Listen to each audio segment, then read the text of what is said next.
Hey, good morning everyone. For this week we're going to be learning about using our shapes to draw some people.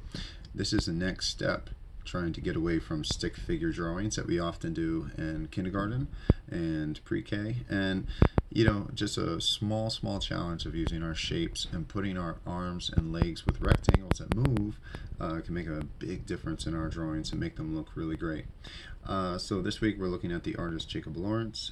He was a self-taught artist, did not go to art school, and he worked in Harlem in New York City. And his paintings often had people that were important to the history of African American past. He did the artwork for a great book, children's book called The Great Migration. So definitely Google that, check that out. That's a great book. And these paintings that he made, that you see in the slides, are a story that you see rather than hear. So he was actually painting the stories that he had heard from his family as well. He said that he found his inspiration from the shapes and the colors that he would see in his neighborhood of Harlem. We have a lot of those same shapes and colors in our neighborhood in the Bronx. Start looking around at those. The second slide talks about what shapes we're going to use. Real basic: circle, square, rectangle. You can change these up. You can use triangles for the body, and you can try different shapes, but these are kind of a good way to get started with what shapes we're going to need. We take a spotlight at Jacob Lawrence's painting Olympics 1972, and this is a fantastic example of how to create motion in our drawings and paintings. He used his simple shapes that he's well known for, and he was able to make his arms bend, his legs bend in this painting. And so today we're going to borrow his ideas that we see and try to use them in our own work. So I'm looking forward to seeing your guys' results. Don't get frustrated. This is a great way just to get started with drawing more realistically. So we're going to be doing people in motion using shapes. I'm going to change my camera so you can see my hands. On slide 5 you will see an example I already made with what I'm going to do now, and then slide 6 you'll see the finishing touches, adding color, adding details, hands and feet, clothes. Where's your people? Are they inside? Are they outside? Drawing the environment. And so I did a soccer player, and so I'm going to get started now. You guys can see my hands, and anything is appropriate for this as far as drawing materials. You use crayons, markers, pencils, colored pencils. Some families have reached out to me about using paint, and this would be a great project. He was a painter. Jacob Lawrence was a painter himself, so you could definitely do this project in paint. I'd love to see those, but just depending on what materials you have in your home, and use those. That's what it's about, is just getting creative here. So I'm going to switch my hands and we'll get started.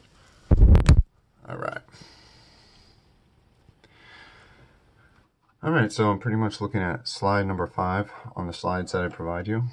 What we're trying to get away from is stick figures, so just drawing the circle and the lines for the body, and so we're trying to get away from that. I often see some kids starting in pre-K, they will draw the head and the arms coming out, or the legs coming out like this. Okay, so those are very common, and that's great. I mean, but we're going to try to step it up a little bit. You're going to try to use some of your shapes. All right, the shapes we're going to use are, we'll use our circle for the head, square for the body, and rectangles. I use smaller ones for the arms, and a little bit larger ones for the legs, because our legs are bigger muscles, so we can use larger. So these are the pieces that you're going to need. Okay, rectangles. You're going to need 2 for each arm, 2 for each leg, square for the body, and a circle for the head. All right, now those, there we go.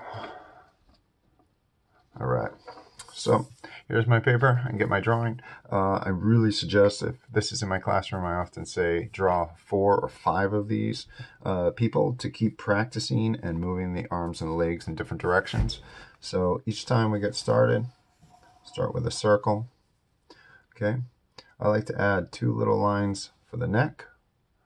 A lot of people forget the neck. We're going to draw our square underneath. Our shoulders are further from our circle, so you want to go out a little bit. You look at mom or dad or brother and sister or you, all of you guys are going to have your shoulders that go past your head if you look in a mirror. So just start with real basic. 1, 2. Each time you're drawing these, try to move the direction of the arms, okay? And you're going to get different movements that come out of that. If I make my first rectangle for the leg, I'm going to bend my second rectangle. Okay, it's going to give a certain look. Now, I have a person that is moving in a different direction. If 2 little lines for the neck, square. Now, if I take these arms and move them a different way, like make the rectangles face down, it's going to give a much different action with this person. 1, 2, 1, 2. And again, you are drawing 2 for each arm. 1, 2, 1, 2, 1, 2, 1, 2. Okay, and you can see now I'm starting to circle, fill up my page with various people doing various activities because I'm bending their arms and their legs in different ways. I can even have the rectangle go across and over.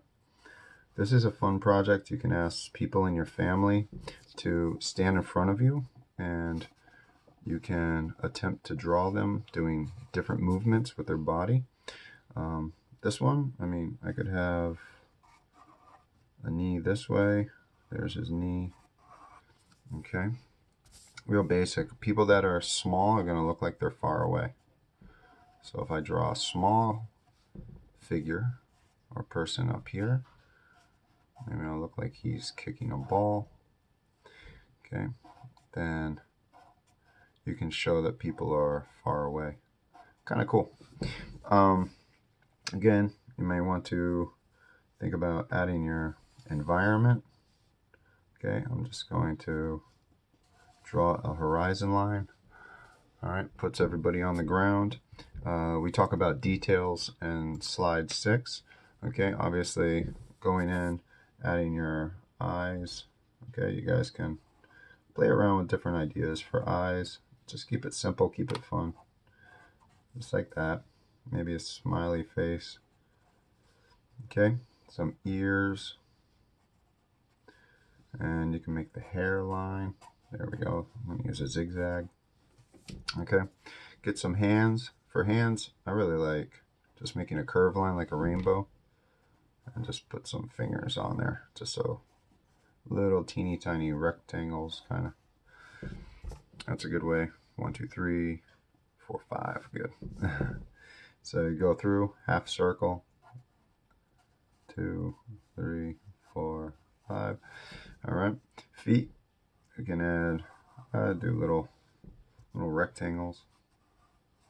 This guy, I'm going to make him look like he's bouncing on a trampoline. So I'm going to add trampoline here. I want to make it look like he's doing some motion. So last thing I'm going to do, add some action lines. Okay, wherever the joints move, the knees and the elbows, you can put some action lines. Okay, so for this, I'm going to color it up with my 3 primary colors of yellow, blue, and red, and my 3 secondary colors of purple, orange, and green. I got my black crayon as well. So now I'm just gonna give you guys a look. Gotta add the sun. Okay, maybe this is at a park or a family outing at the park. So this is not finished. I will show you guys a finished version of this. Okay, but there are those kind of movement lines I like. 2 rectangles for each arm, 2 for each leg. Try to move the rectangles with each person that you do and challenge yourself. All right, hope you guys enjoyed this. Look forward to seeing all the work that you will post when you turn it in. Have a good rest of your day. Bye-bye.